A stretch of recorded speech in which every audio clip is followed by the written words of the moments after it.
Wide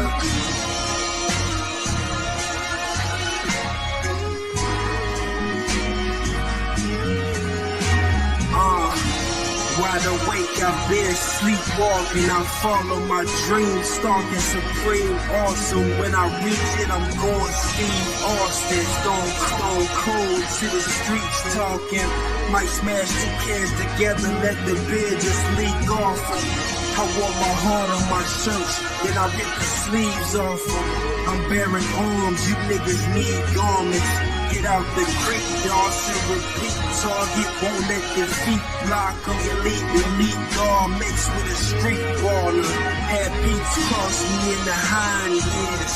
Watch the ankles, my nigga, time heals. Order your steps, I'm like a minefield. How you live is how you define fear. Life talking to me when I had the blind ears. Now I perform on any platform. The knobs been keeping my back. Good morning, good evening, good afternoon, Mr. D-Walk. Yo, what's happening?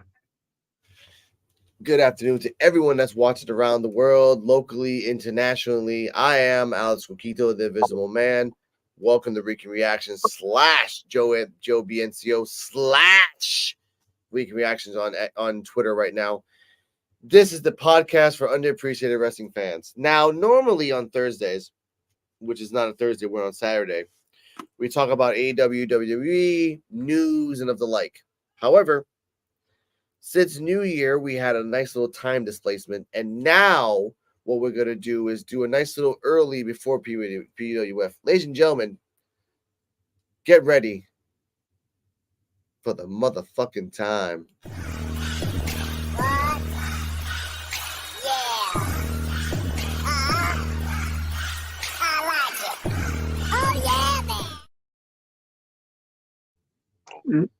Yo, welcome to NXT. What's happening? Can you hear me? Take it away. Yeah, I can hear you. Take it away, boss. We gonna talk about NXT. This happened Tuesday. Invisible Man, what was your overall opinion on NXT? It was the new year. You had to get some eyes on it. You had to make a shock value to make people watch it. I understand that, but some things were dull, some things were repetitive, and between you and me, some things were either great or bad. So let's talk about Mr. D-Walk. First match, Blair Davenport versus Nikita Lyons. How did you feel about that one? It's not great in my life when I have to see the same character fight another same character. We've talked about Davenport. We talked about Lyons in the last 2 months. No new people have come out there. It was it wasn't a great match. It wasn't like a Sasha Bailey match. It was okay. That's my opinion, honestly. I mean, a couple good reversals here and there, honestly, but this is the new year. Why'd you go with the same? That's all I gotta say. I agree. I completely agree with you. It don't make no sense. And Nikita Lyons just came back and she lost. Of course. Blair Davenport, they trying to give Blair Davenport that Iron Survivor momentum going. So she could try to take the belt away from Zara Larky. Whatever, I probably messed that name up and everything. But they gave it a B, but I don't know. When I watched it, it just didn't interest me a lot. It's just being nice. Let's just say it is. It's just being nice to give it. It was, like I said, it wasn't a great match. It deserved maybe a C+, B-, like a way B-. So, that's what I think about it. I would have gave it a C+. All right. That's fine. Like I said, C+. Okay. Next match, we have the Dusty Classics. Now, this dumb. In the Dusty Classics, they only got 4 tag teams. Yeah. That's dumb. Yeah. But you got Gallus. You need 8. You need 8, yeah, honestly. 8. Well, you got 4. 2 on each side. That don't make no sense. And then the people they got in it don't make no sense.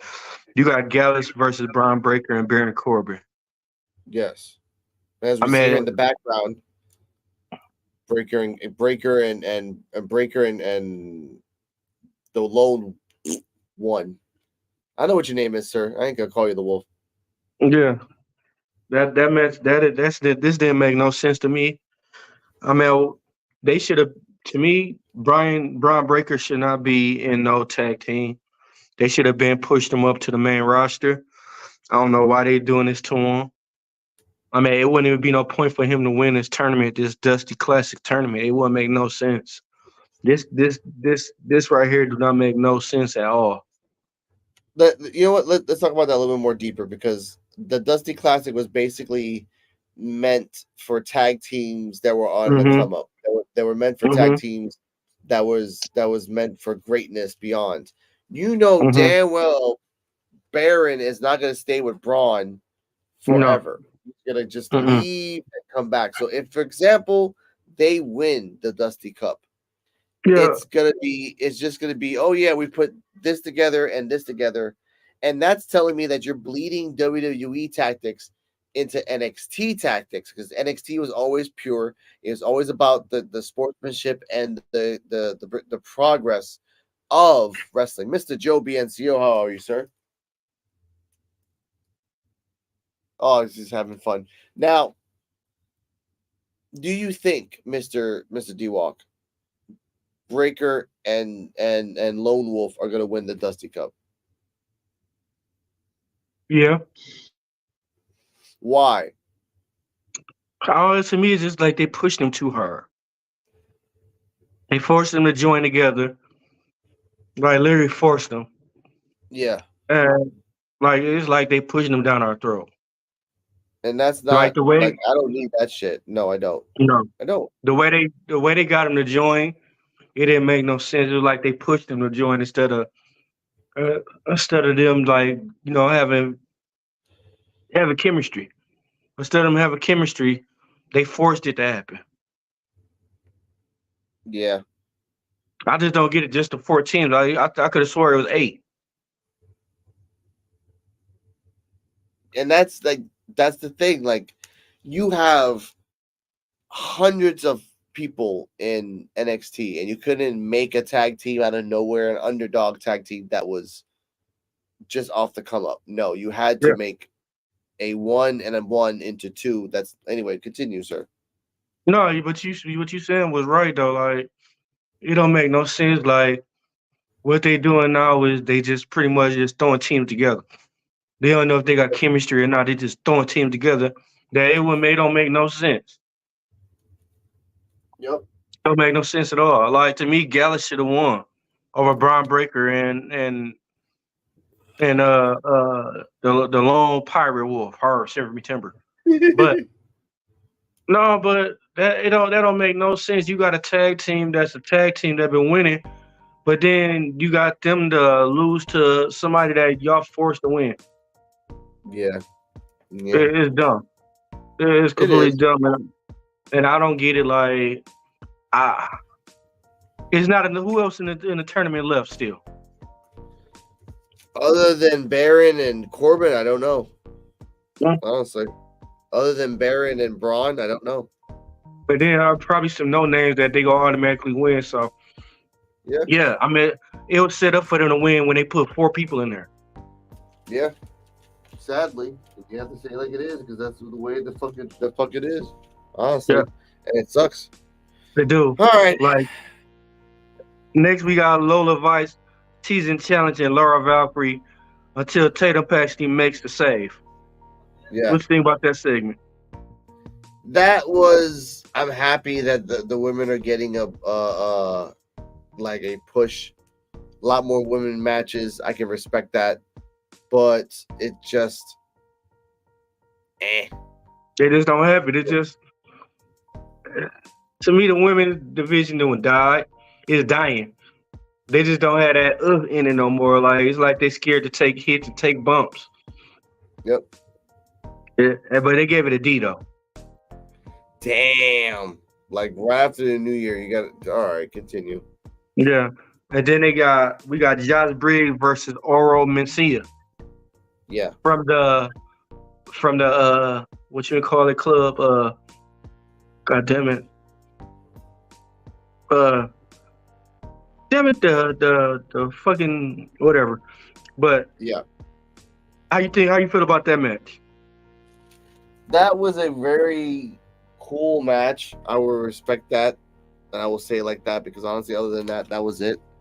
There was nothing great about that match that enticed me. There was a Mm-hmm. couple good moves, but Yeah, ultimately, that's it. yeah. But they gave it a C plus with Josh Briggs picking up the win over Messiah from the Metaphor. Yeah, they're pushing Briggs a lot, Yeah, a lot. honestly. Yeah, a lot. And then you got, I hate this match right here. I hated this match. You got the NXT Tag Team Championship, the Family versus OTM. Yeah. How did you feel Speak about on that it. match? No, you speak on it. Why you hated it so much? I hate it because I can't see. I still can't see Reggie being a heel and a tough heel. That's just like watching Kevin Hart do action movies now. I can't see it. Shout out to Cat Williams exposing everybody. Oh man, So, that was crazy. We need to talk about that one day, but that was bananas. But I can't see Script being a serious role after the role he just came from. He didn't came from playing 3 clown roles. I just can't see him. Like I just can't take him serious. Like they got the wrong person to be in OTM. yeah, but give him some time. Give him some time. I think with the right direction, if they give him direction, then maybe it would work. You know, It's too late. I think It's too late. Well, I wouldn't say too late. Like I said, I always use the chemistry of Fandango and this guy and Tyler Breeze to make magic. Like just give him if this gimmick doesn't work, try something else and see if it works. And these guys made gimmicks every other week just for fun, and it worked. So you guys can find something, just really try. Yeah, but this is third gimmick already. I don't know how many more he got going for him. Look at Bray Wyatt. Bray Wyatt had like 7. He's but like, all of them, just give him time. But all of them was dope though. All Bray Wyatt gimmicks was dope. It had a meaning to it. Not all Bray Wyatt gimmicks. I remember the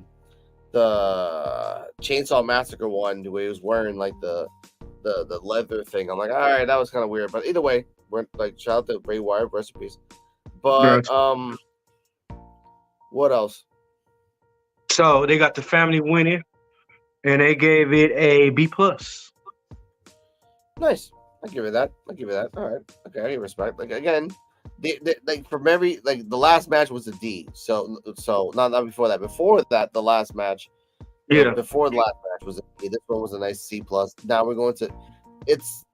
I like that the system of NXT, like they're trying to throw something out there to see if it works, and then they know that they got these wrestlers that are going to be repetitive and fight no matter what. So shout out to BX for watching those type of all the time. I would go nuts, but that's him. Next we got Cora J versus Gigi Godolin. Yeah, which I feel sleep on that match, honestly. Like it's just most of the women NXT matches just make me want to. But they gave it a C. Okay. With Jay winning. Pass. That's all I'm gonna say. Right. Then we got the Dusty Classic, Nathan Fraser and Axiom versus Hank Walker and Tank Ledger. What you think about that match? That was a good match. That was a very different match. A little different, like it was a little heavy, but I respect it because honestly, it was just they're trying. Yeah, I give them that. Yeah, they is. Man, that's the good combination to me. They did Axiom and Nathan Fraser. That's a good tag team right there. But you got Fraser and Axiom defeating Hank and Tank to advance in the Dusty Classics. That gave that match a B. That's not bad. I give it that ain't bad. That ain't bad for especially Axiom and Nathan Fraser versus Hank and Tank. That ain't bad. They need to give them their shine. They need to give them their shine though. Like let them shine. I mean, I think they got a lot of potential. Just like they dropped the ball on Swerve. I mean, they got a lot of potential. Okay. Next Next match, we got the North American Championship, Dragon Lee versus Alexis King. And I got the thing back here in the background. Here we go. That's not it. And that's not it. And that's it. Okay, now this was a very opportunistic match for Lexus King because obviously I don't think he deserves it, but everyone's like, oh, no, whatever. You know. No, he don't. I still don't understand how he got a title shot like that before anybody.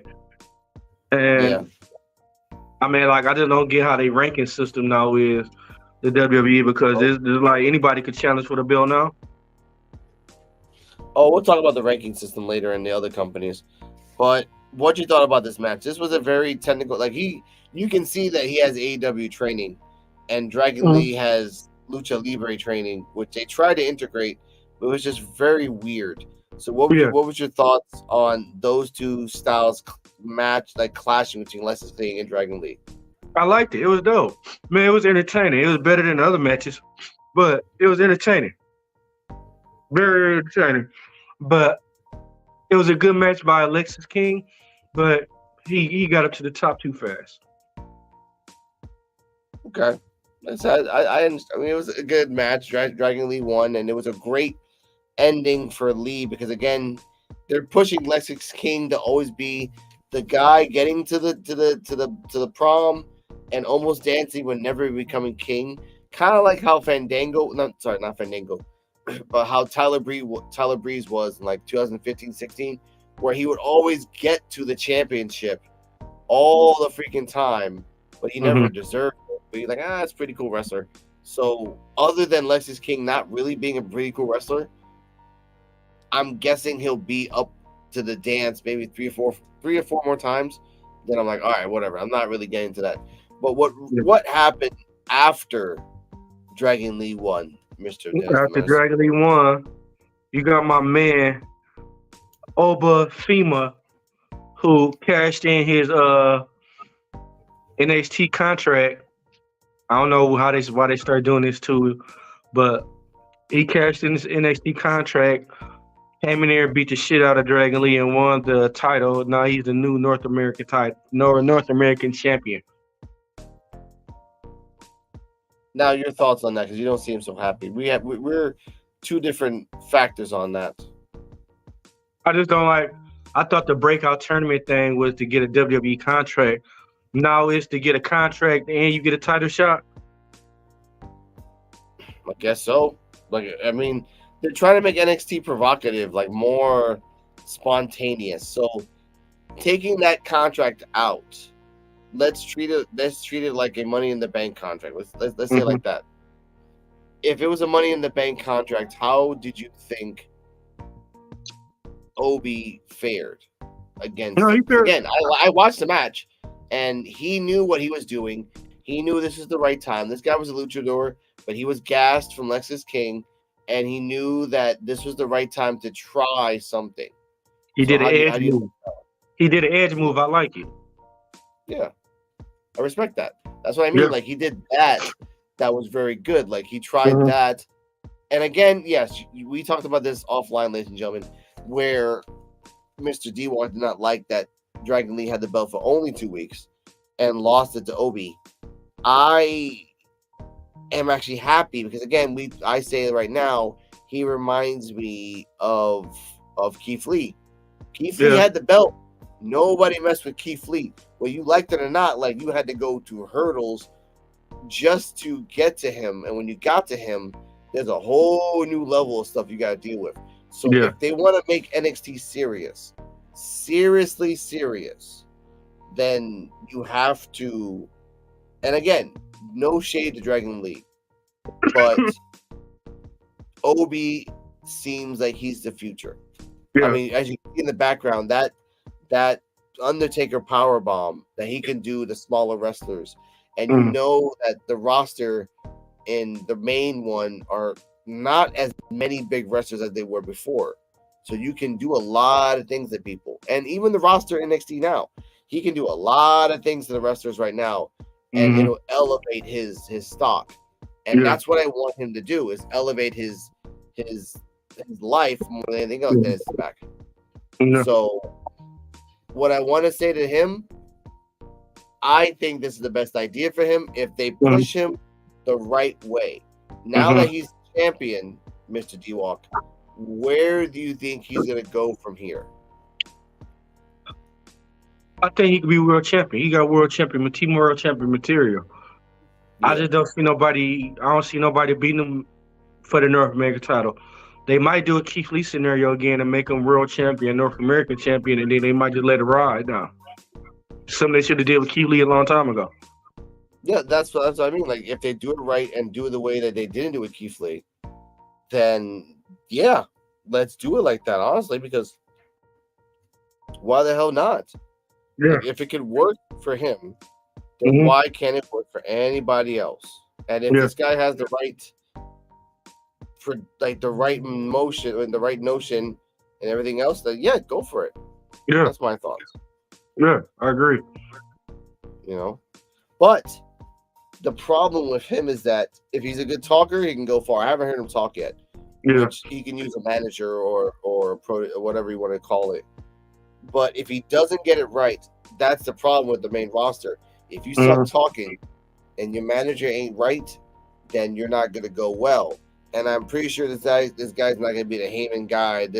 I don't want him in with the Street Profits and Bobby Lashley. I don't want that. So fantasy booking for you, D-Walk. Who, if he goes up to the main roster, which I'm guessing he's gonna go up in 6 months anyway. That's usually how it happens. Yeah. Where do you want him to go? Do you want him in single? Do you want him in a group, or do you want him in like just in a tag team? I'd rather say single. Okay. Single SmackDown. Okay.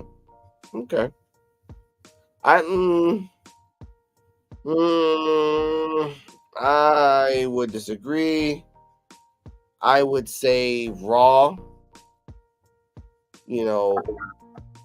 because Raw, he can get his name up against small characters. He can have a great match with Randy Orton. He can have a great match with a couple other people. But SmackDown, you're throwing him to the Lion's Den. And I want him to get established first in Raw and then switch to SmackDown. Oh yeah, we've heard about you, what you've been doing in Raw. This is SmackDown. It's different, and then he can make his own legend. I think so. But again, that's just me. He can get Dominic and murder him. He can get Damian Priest and the other guy that's like JD, whatever. He can murder R-Truth and really have fun with that. But again, continuing on, D-Walk is all yours. That was the main event. That was the last match. NXT. Overall, I gave it a solid C+. Yeah. Okay. Yeah, because there was not a really great women's match. A semi-good women's match, a very bad women's match, 2 solid matches, and this main event, which was a main event and a run-in and a new champion. I would give it like a C.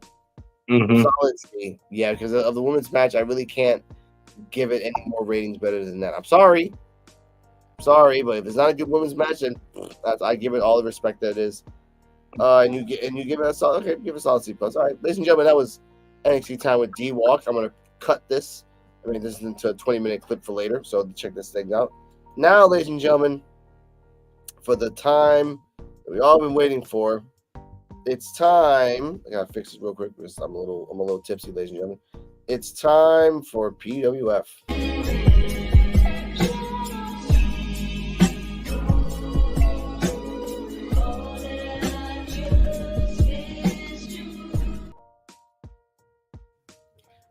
Now, in the P.U.W.F, which is the podcast for underappreciated wrestling fans, I got the wrong one. It's actually this one. Thank you. We talk about topics and stuff that happen around the week of wrestling. And we do talk about certain things that are happening in wrestling promotions. The Rock coming back and challenging Roman Reigns. LA Knight's getting his head getting busted. These are things that happen every single week. So what we're going to do today is talk about certain topics one by one and try to not get in trouble, ladies and gentlemen. Now, first topic is the main event, which is Jinder versus Hook. Now, Hook has had a good record over the last year. He's fought it on and off. He's lost very, very little. They have put him up with jobbers. They've had put him up with a couple name stars, and lately he's been doing good. Jinder Mahal has come back from the States, or whatever he was, and they're pushing him as a heel, but the crowd has pushed him as a babyface, so they've switched him babyface. On the same day where Tony Khan made a tweet and kind of crapping on Jinder Mahal on SmackDown made about 2.3 million views. Mm-hmm. And again, I'm not doing numbers to make one lesser or better than the other one. Let's hear from an expert what his thoughts are on this. Here's the thing. Yeah, I got a lot of tweets. Yes, it was the exact same thing as last time. Got a lot of tweets from people in AEW.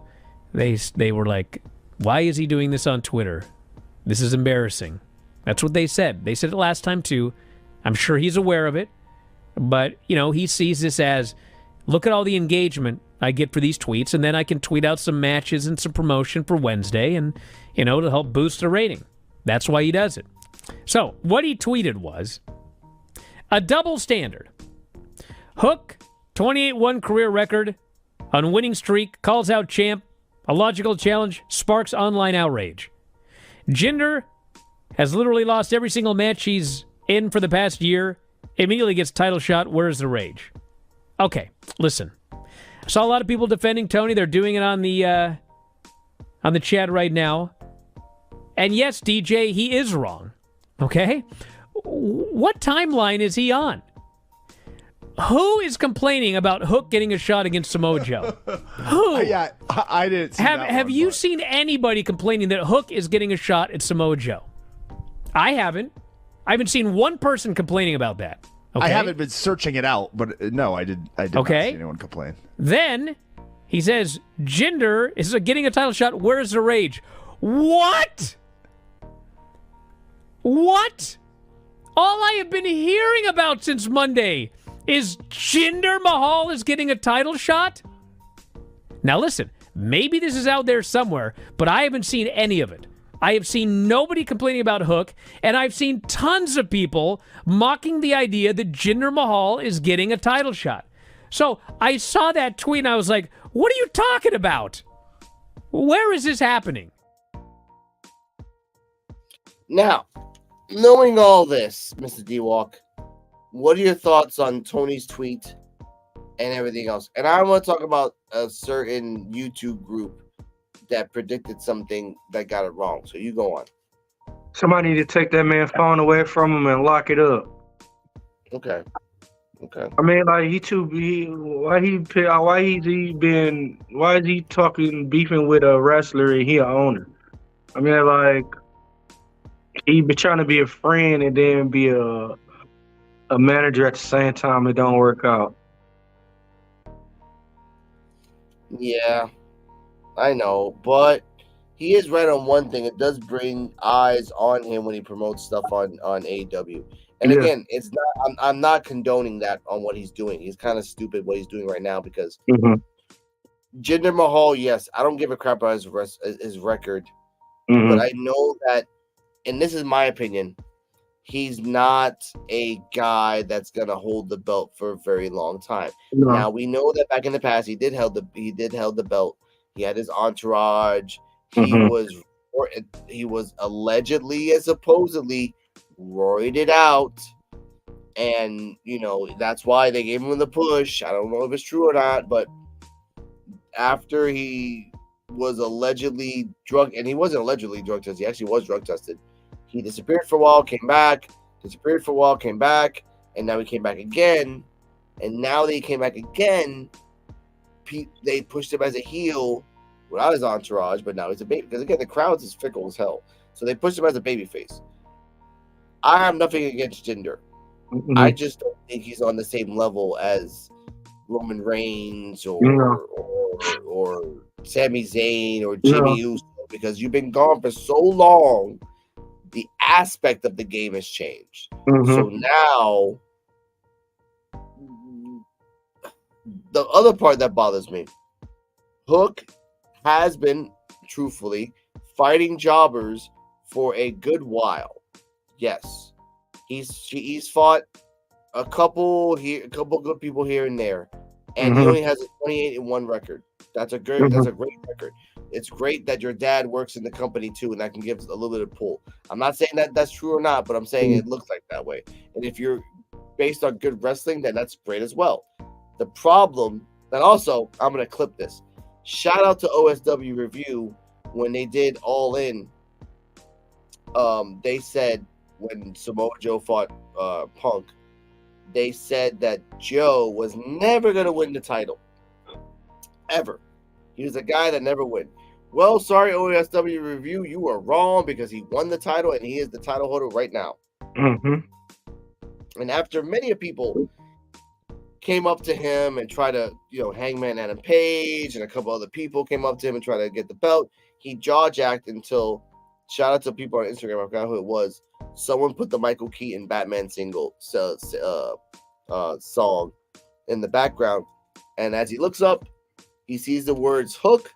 Hook comes up, and they go face to face, and now they're gonna fight each other. Now, D-Walk, what are your thoughts on Samoa Joe's alleged first opponent, which is going to be Hook? He deserved it. Okay. He deserved it. Hook is a good wrestler. He deserved it. Okay. But Samoa Joe right now on a whole different level. He on a whole different level. Like he changed the game for AEW, being champion. Okay. Now here's the part that I like about wrestling. If you set up Hook to be his first opponent, and he has a 28-1 record, now he can lose. He can lose, and it can go out in a way that Joe was cheating, or Joe won because he's more experienced, and then you can have an underdog story where Hook has to learn how to be stronger to fight Joe again to get the belt. Because if you're pushing for Hook to be the champion, Mr. D-Walk, are you okay that in the future, which it all depends on how they book the match, but if they book the match like let's say I did it, like let's say either Joe knocks him out and humbles Hook for him to get stronger, or Joe cheats and wins the match, which then infuriates Hook to go after Joe and win the title. If that happens, are you comfortable with Hook being the champion? Yeah, I'm cool with that. Okay. I'm cool with that. I mean, I like Hook. I like how he wrestle. I mean, he entertaining. I mean, he win, he beat Samoa Joe on a humbug, like a roll-up. I could see that happening, or a distraction. But honestly, right now, I don't see nobody beating Samoa Joe right now. But a little bit. Okay. All right. I mean, I respect that. Again, I think this would be a good match where they can either they can extend it to a rubber match. Yeah. And where they're on the outside, time goes out, or Joe used an illegal weapon, or someone jumped in and they stopped the match. I don't think, and I hope that this match ends fairly. I hope this ends in chicanery. That something or someone jumps in, or they're out of time. I just want that, because again, if you want Hook to be the champion, he shouldn't lose definitively. He shouldn't outright. He should either lose by tricking, cheating, or losing because of the time. Yeah, that's it. All right, thank you for that. And Joe, wherever you are, we love you. Now let's go to something talking about All In. Let's talk about the incident between Jack Perry and CM Punk. As we already know, it was supposedly punching, supposedly hitting, supposedly verbal, and everything else. But I think this is either DJ Quick or DJ Woo Kid. DJ Woo Kid or DJ Quick says his story and his times. Shout out to Promo Joe giving us this nice little visual. All right, I'm exaggerating, but the shit that's crazy is there was a yelling moment where he was like, "Yo, fuck this shit. This is our moment. Everybody get the fuck out there and do your shit." And I was just like, I don't even know how to wrestle, but I was about to go out there. Let's go! It was very intense, man. Like, I will always respect wrestling after I saw that. I've seen, like, the fun part. Who said that this is our moment? It was the big guy. I don't know. I wasn't there. I don't know, the Hawaiian nigga. I don't know. No, the Hawaiian looking nigga. Don't know. I don't know who that is. Me All neither. right, just do some research. The Hawaiian looking nigga. But it wasn't CM Punk. No. Okay. Yeah. But it was a guy that was going ham, and I was just like, oh shit. And then blood was everywhere from the fight before that. Yeah. They came in and they were bleeding and everything. I was like, yo, what is going on around here? This is intense. Now, coming from this perspective, that there was blood, it was intense, and this was before the fight between Joe and Punk. What are your thoughts on this? No, it's crazy. It's entertaining. More than that, honestly. It just tells you that from the NDA that most people wrote and signed, we didn't hear anything. We just heard rumors. This guy did not sign the NDA. He was just being like the guy of the hype man. So knowing that, we get the perspective that there was fighting, there was blood, it was intense. Samoa Joe came in, broke it up. And thinking about it now, that's probably like Tony Khan's way of saying thank you. If you want to like put it that way. Like, hey, thank you for breaking it up. Here's a championship. Which is, that's fine. Are you okay with that? Yeah. All right. I'm cool with that. I'll take that. Ladies and gentlemen, before we continue, check out this guy, type his name on Google, and if you're into that type of stuff, enjoy.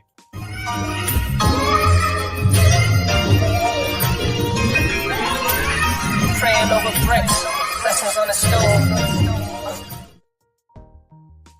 Now, let's talk about Jade.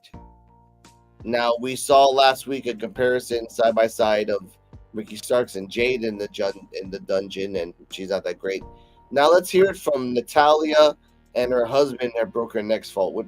What's her husband's name? It's he was a wrestler, and I forgot. He was a really good wrestler too, but he broke his neck from a muscle buster. Something.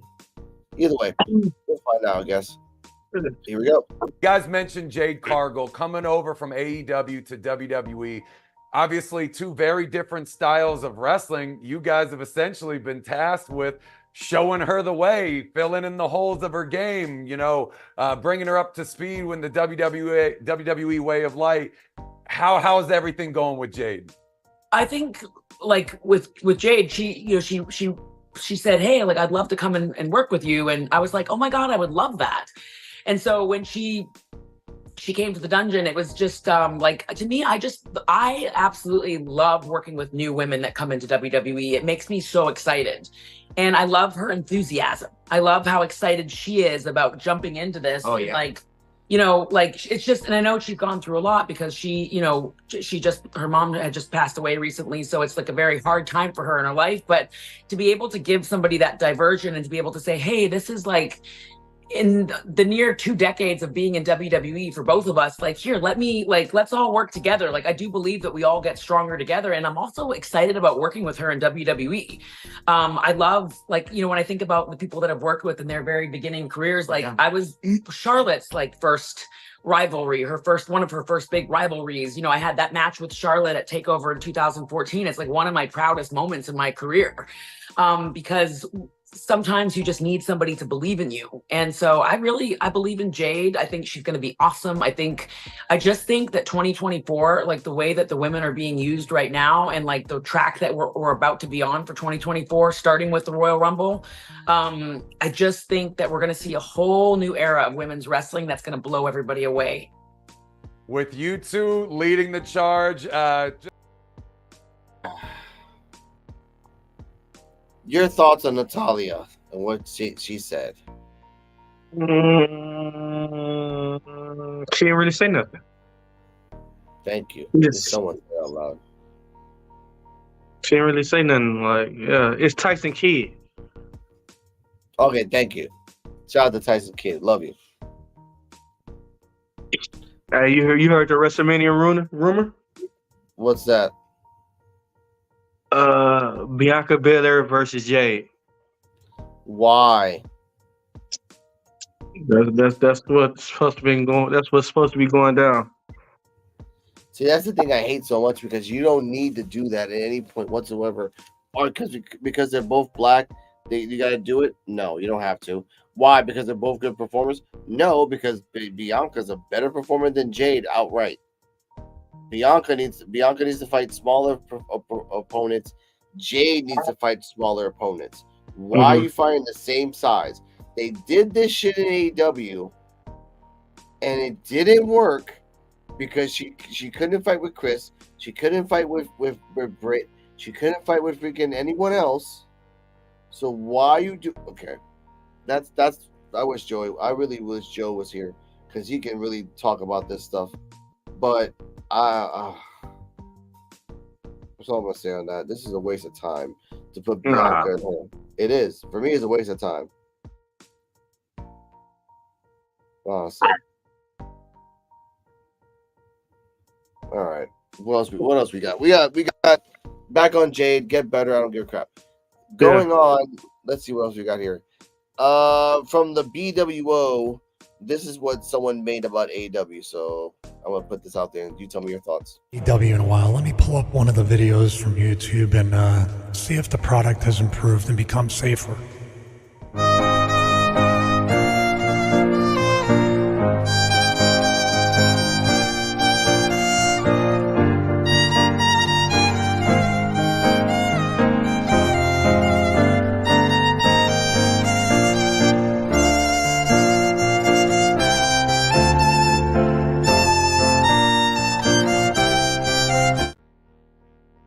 Why did they fling my man like that though? I don't know about that. Like I said, it's my first time watching this too. It's kind of why they Spike Dudley? See, that's actually was AEW programming, ladies and gentlemen, but safely put out there so I don't get in trouble. What are your thoughts on that? Yeah, he did. Man, every time I see me get tossed around somewhere, bro, come on. Mm-hmm. He likes that. He like Spike Dudley / Zach Gowen. Mm-hmm. He's gonna be retired by 31. Guaranteed. He knows that shit. He doesn't give a shit. All right, man. You do you. Yeah, but Stevie Richards, he be on it. Like he be on it. Did you see the one when he talked about Goldberg and Bret Hart about the kick Goldberg gave Bret Hart? Mm-hmm. Yeah. Yeah. Yeah, with Steven Richards be on it.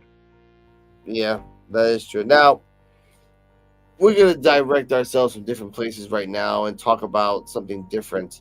Shout out to Tim, wherever you are. When people say wrestling is fake, I show them this. As you can see here in the background, you can comment if you want, Dennis.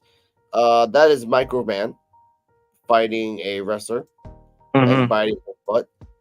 Little mini drop kick. Doing the the 615. I'm not gonna see the numbers, so I get copyright. Oh, damn! Oof! Nice suplex. Yeah. Nice drop toe hold into the penis, and then double stomp. Vader slam. Where is he? What the fuck? Wait, I can't see him. Oh, there he goes. Ah! You know. I gotta put that out there. So that's why I tell people wrestling is fake, but it's fun, and I don't care if you think it's fake. I don't really give a shit. I just want to have fun. Yeah, it's entertaining. Mm-hmm. Now, let's go back to Adam Copeland. I have a clip here from a podcast that he did that I think he's crapping on AEW. So you tell me yourself. Here we go. Not about the 5-star matches, which seems to be implanted in a lot of younger wrestlers' brains right now. How difficult is it to show them, hey, this is about storytelling now? I don't even know what a 5-star match means. Like, what does that even mean? You know what I mean? Like, what does that mean? And if I'm being judged by people who have never taken a bump, then I don't care. You can't have match of the year every night. It's not sustainable. It's not possible. And I feel like the habit is to just do more moves to try and accomplish that. And somewhere in there, the story can get left behind. And to me, the story is always the most important. If you are able to hook the audience onto your character, and the way you do that is with these two things, right? So if you can hook them on that, they're going to care that much more about the moves I do. You know, and I look at a guy like Killswitch who can do a moonsault off the top rope to the floor. After this, he's going to realize when to do that. And it's going to be at All In Wembley Stadium. And it's going to get that much bigger of a reaction because now they're starting to care about a character in a mask, by the way. And all he has to do is turn his head or shrug his shoulders a couple times. And I've been, you know, telling him, dude, less is more. And that's part of the reason why with the whatever we're going to call it, the Cope Open, the Copeland Open, I don't know. I want to work a bunch of young talent. Can you please educate the wrestling fans as to why Adam Copeland would spend 5 minutes in a ring with Griff Garrison? Because long after I'm gone, Griff Garrison will be there. If he can get in there and we have 5 minutes of time in there, I feel like he can learn more in that 5 minutes than he would in probably 200 matches with people of the same experience. That's deep. That was deep. But I like that he did crap on Swerve, but only in the effect of, like, I want Swerve to not do so many fucking flippy shit and save it for special occasions. That's true. That's true. You know why Neville was badass? Because he only did the Black Arrow once in a while. And when he came over here and he was the Bastard Pack, he rarely did the Black Arrow because he knew that was special. And that's the point that Swerve started doing. The part that I loved as well, because he did have a 5-minute match with Griff Garrison. And by the way, shout out to Bro Lee, who the fuck is Griff Garrison? But the way, like you said at the end, the wise part was that I'd rather him have a 5-minute match to understand than him not having a match at all. That's the point of Copeland being here. The purpose of Copeland being here is to help people and to help grow, not to be an egotistical motherfucker, get kicked out of a company to go back to a company and kiss their balls. You know who you are. You know who we're talking about.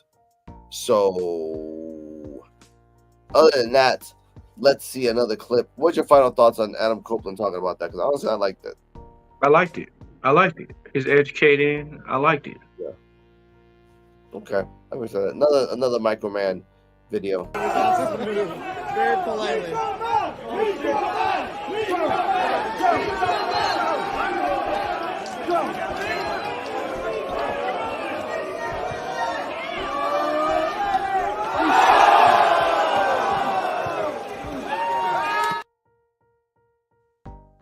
Shout out to Michael Mann for that.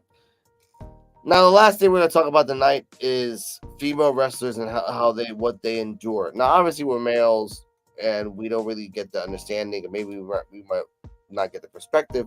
So let's hear what they say, and we'll say our thoughts. Let's go. With female wrestlers, and since you like part 1 so much, here's part 2, baby. With female wrestlers, which means every time I meet a guy and he's like, what do you do? And I'm like, I'm a wrestler. He goes, can you wrestle me? We're female wrestlers, and nobody recognizes me in public if I have pants on. We're female wrestlers, and we get unwanted dick pics. I'm not a female wrestler, but I can kick most of those bitches' asses. We're female wrestlers. We love when you guys sit in our hotel lobbies and airports and wait for us. It makes us feel so safe. We're female wrestlers, and everyone just assumes we're the same person because of our hair colors. We're female wrestlers, and just because we like your tweet doesn't mean we have a crush on you. We're female wrestlers, and if we sell you our ring-worn gear, we don't want to know what you do with it. Yeah, exactly. So what are your thoughts on that, on things that we didn't know about female wrestlers? Probably you did, but mostly, you know. Yeah, I mean, that happens all the time. I mean, what is they talking about? I mean, it come with the lifestyle. You show less skin. That's how everybody go look at you. Yeah, I mean, I guess in a sense it's true. It's just they need to realize that there are some creeps. There's actually a promotion called Stardom that emphasizes on the creepiness. So I get that. I am just happy that they're talking about it. It's I don't know. Either way, ladies and gentlemen, what are your thoughts on wrestling this week as a whole and all these topics we talked about, Mr. D. Walker? I give it a C- this week. Damn. All right, I respect that. I was very enthusiastic. I am partially drunkish and getting drunk less. So I will give this a B-. Oh man, you being too nice. I know, that's what I'm saying, because I'm drunk. So B-. Wrestling was fun. It was crazy. There's a lot more topics we'll talk about, but that's next week, ladies and gentlemen. This is the P.U.W.F, where we talk about wrestling, life, and everything else. Next week, we'll have more people coming in. Next week, we'll have more topics coming in. Shout out to Joe BNCO, get home safe. Shout out to Kevin, BX Sports. Tomorrow, I'm going to be with him talking about the Echo series. I got one more episode with my girlfriend, and my girlfriend's going to come with me and talk about that too. So we're gonna have a nice little woman's perspective on that series as well. We need that. Stay healthy, stay happy, and remember, P.U.W.F, which is the podcast for underappreciated wrestling fans, is about talking real stuff, real wrestling, all the real damn time. Also, NXT time with D-Walk on Wednesdays at 9 p.m. Every Wednesday. Shout out to Michigan. Shout out to Puerto Rico. We'll talk about John Cena next week in Puerto Rico. I will be talking about Dolph Ziggler and the match he has on January 20th. It will be in the comments, the link. You can watch it live for $20. It's pretty cool. It's in a monastery, so it's gonna be kind of weird watching him fight in a monastery. But it's wrestling. And good night. We made it here without no cosigns, just hard work and dope rhymes. My bars are Terry Bradshaw clothesline. You gotta know that you can't have an open heart with a closed mind. Gotta thank the people, they could've picked yours but chose mine. My jersey Barry Sanders, NFL pro line. They wanna see your bro shot. My hood looking like the land before time. Dangerous, a nigga did it 4 times, and when the war's on, my brothers transform